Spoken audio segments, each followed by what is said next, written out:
Hey guys, thank you for visiting my channel. Please remember to like, subscribe, share. Today I am going to talk about the financial aspect of me being a nomad, a chronically ill nomad.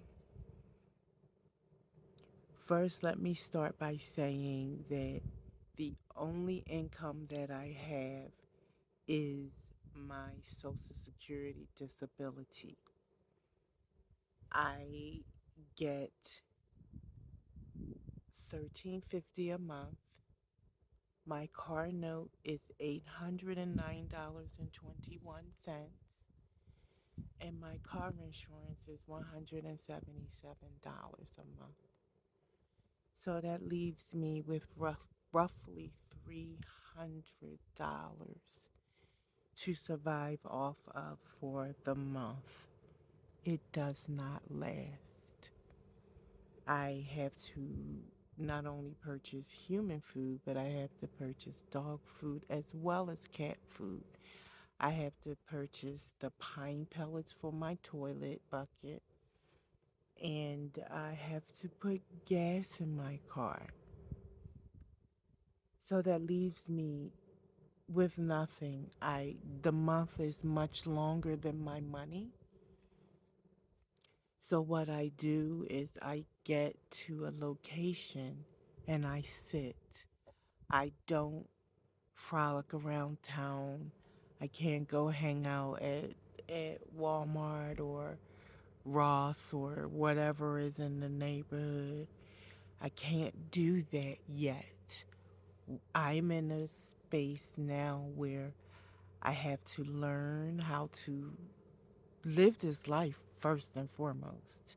I'm completely new to this, so it's important that I just learn the ins and outs, the ropes.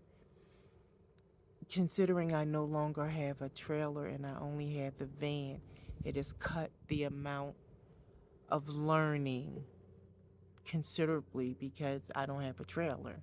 I just have a van. But I have learned how to organize better and quicker and pack my van faster and eliminate and downsize things. But back to the money aspect of it. When my ex-husband and I separated, I don't get alimony. I don't get any monthly support. We were just done. And I was a formerly kept woman. So I never had to be responsible for anything other than my car note and my car insurance. So it didn't hurt me financially. I was always provided for. Whatever I wanted, I asked and it was given within reason. I'm not an unrealistic person about not very material. I was at one point. I've gotten over a lot of it. And even still when I was materialistic, I was a consignment shop materialistic type of person because I just think things are just overpriced, but I like quality products and I don't mind paying more for clothing and shoes because first of all, your shoes have to carry, your feet have to carry you everywhere for the rest of your life as long as you're able to walk. So you want to protect them as much as possible. And clothing, I just like clothing. I mean, you can't tell by how I'm living out here, but I'm living in a desert. So I've had to really not redo my wardrobe, but a lot of it I've had to give away because it's just absolutely stupid to have it out here, to wear some of the things that I had out here. I'm a dress girl. I like cute little dresses, and I still will wear summer dresses and all here in the desert. But some of the ones I had were just long maxi duster, fancy schmancy type of dresses that'll just look ridiculous out here, and they'll just get filthy and destroyed. So re- wardrobe redo is in the works because it's getting hot, as you can see. I'm starting to sweat. It's 86 degrees here in Arizona, in Sedona, Arizona. On today is April 30th. So just to give you an idea, it's hot here. But back to finances, it takes $100 plus to fill up my tank, my gas tank. Now that depends on the price of gas too. Now that gas is over $4, it's over $120 to fill up my gas tank. So do the math. When I buy the dog food, the cat food, the pine pellets, my food, and put gas in, when I get my Social Security disability income, it's enough for me to take care of those things and to drive right back to the campsite. I can't afford to do anything else. And yet, so I want people to know my financial status here. I'm not living it up. I'm not going here, going there. Everything I do is in nature and free. I I don't have the luxury of being frivolous at this time, and that's okay. I need time to regroup, figure out how to go forward from being a kept wife with no financial responsibilities to all financial responsibilities. I had to learn how to become self sufficient. I'm going to use my art and my creativity, my crafting, not drawing art. I do not draw. I'm going to have to use my creativity to somehow supplement my income because there's no way I'm going to survive out here like this. And I'm not surviving now. I have gotten assistance to pay my monthly storage unit bill at U-Haul and my car insurance renewal. I have gotten assistance with that this month. I don't know how I'm going to survive going forward, but I do have plans and I do have ideas, and I'm going to have to use my own hands to make money because with Social Security disability, you can only work a certain, earn a certain amount of income per month without it affecting your benefits. But also the fact that my body is just not reliable enough for me to even consider taking a part time job. And it's not even possible for me to do that with pets. I have pets, but where am I? I don't have an air conditioning system inside my van other than when the van is running. So I can't leave the pets in the car. It's too hot. And there's nowhere I would, and it's almost nonsensical, really, because to get a part time job that I would have to drive to. Because my car, it's when it's fully loaded, it gets about 9, 10 miles per gallon.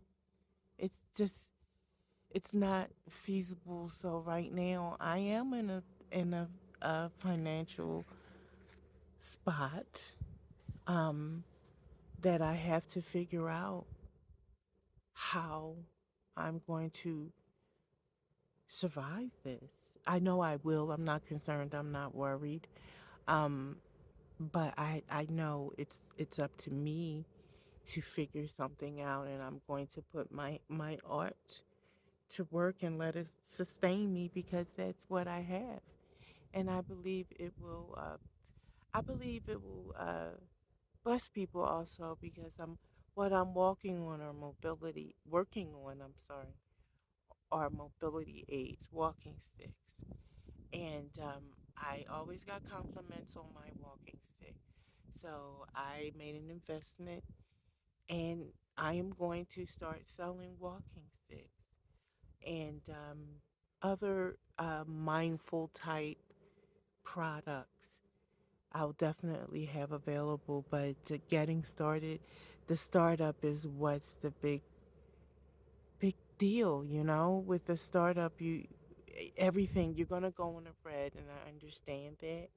You're going to go in a negative until you start having sales, not just sale, because you have to recoup all the money that you put out for product and advertisement, business cards, whatever it is. So I understand that I will be underwater for a little bit, and that's fine as long as I'm working towards my goal, which is self sufficiency and financial independence. And the ability to be able to enjoy this lifestyle more. I'm enjoying the places that I've been, but I would like to be able to go to other places and see things, see other things, other landmarks, and I really want to go to Yellowstone, and I want to go. Also, want to go to see the sequoias in California. So there's a few places that I absolutely want to go. I want to go to. There's a lot of places that I want to go to. There's a lot of places I have zero interest in. Mississippi and Alabama and West Virginia. I have no interest in those. No offense to anybody or anything. I just have no interest in it. There's nothing negative that I can say about them. I just have no interest in those places. Maybe even North or South Dakota, them either. I have to look and see what big tourist attractions are in each state, and that's actually what draws me to their locations. I've driven across the country a couple times now, so I'm just a touristy, geeky, nerdy kind of girl, and I like information and I like historic things some, and I just like information, and I look forward to the opportunity to travel as a full-time nomad, which I estimate will be May 2024. I have some commitments here up until the end of April of 24, and after that is when I hope to begin my cross-country tour, journey, adventure, whatever you want to call it. But right now, it's more important for me to learn the ins and out of this lifestyle, learning where to dump trash and get water. That's not always easy. And I would have never known that if I didn't come to this location. Now, the first location I was at, we had those all at our disposal: water, trash, dump, pump, all that stuff. But here, it's just really straight boondocking. You're just whatever you have with you is what you have. So I'm learning a lot, and that's exactly what I need to do. I need to sit my ass still and learn. So by this time next year, I will truly be able to do everything independently, and that's something I'm really looking forward to. I'm really looking forward to that, so I can start my journey across country, and I'm going to go across. I usually go down to 10 and up, and I still might. But I don't know because I might go across the upper states. But I didn't particularly like driving that way. I drove Route 66 once, and it was a little interesting to say the least and out of the way. But anyhow, guys, I just wanted to talk to you about my financial uh, uh, situation with being a nomad, being a chronically ill, homeless. Might as well call me homeless nomad because it's not that I came out here totally equipped and prepared. I was thrust out here because of eviction and end of marriage, end of relationship, nowhere to go. I had to move quick, and I'm out here. And now I had to figure out, and now I'm going to figure out how to make it work. Thank you for coming along for the ride with me. Please, I welcome any tips and suggestions and ideas. Um, please don't forget to subscribe and follow me and click on the notifications and all that stuff. I'm trying to develop a better community here and get better with delivering content. So I thank you for hanging out with me. Make it great. Luna out.